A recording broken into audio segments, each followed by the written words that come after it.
ഞാൻ ഒളിച്ചോടി മുങ്ങി എന്നൊക്കെ ചില ടൈറ്റിലുകളും ചില സോഷ്യൽ മീഡിയ പോസ്റ്റുകളിൽ ചില കാർഡുകളൊക്കെ കാണാനിടയായി.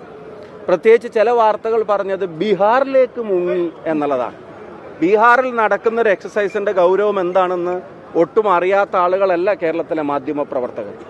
അവിടെ ഒരു MP എന്നുള്ള നിലയിലും പാർട്ടിയുടെ ഒരു ചെറിയ പ്രവർത്തനം എന്നുള്ള നിലയിലും ഒരു ഉത്തരവാദിത്തപ്പെട്ട സ്ഥാനത്തിരിക്കുന്ന ഒരാളെന്ന നിലയിലും ആ സമരത്തിൻ്റെ ആ യാത്രയുടെ ഭാഗമാവുക എന്നുള്ളത് ഞങ്ങളുടെയൊക്കെ റെസ്പോൺസിബിലിറ്റിയാണ്. പിന്നെ അന്ന് മാധ്യമങ്ങളെ കാണാതെ പോയി എന്നാണ് അടുത്തൊരു കാര്യം. മാധ്യമങ്ങൾ ഇങ്ങനെ കോൺഗ്രസ് നേതാക്കന്മാർ വരി നിന്ന് കാണണം എന്നുള്ള നിർബന്ധ ബുദ്ധി എവിടെയെങ്കിലും ഉണ്ടോ? KPCC president പ്രതികരിച്ചില്ലേ?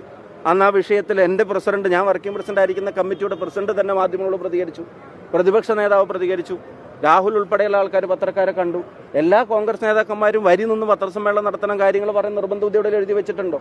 ഇനി മാധ്യമങ്ങളോട് എന്നെ ബന്ധപ്പെട്ട എൻ്റെ ഓഫീസുമായിട്ട് ബന്ധപ്പെട്ടവരോട് ഞാനിപ്പോൾ KPCC പ്രസിഡന്റും നേതാക്കന്മാരും മറ്റുള്ളവരുമാണ് ഇന്ന് മാധ്യമങ്ങളെ കാണുന്നത്, ഇന്ന് കാണുന്നില്ല എന്നുള്ള അറിയിപ്പ് എൻ്റെ ഓഫീസ് അവർ ബന്ധപ്പെട്ടപ്പോൾ അവർ കൊടുത്തിട്ടുണ്ട്.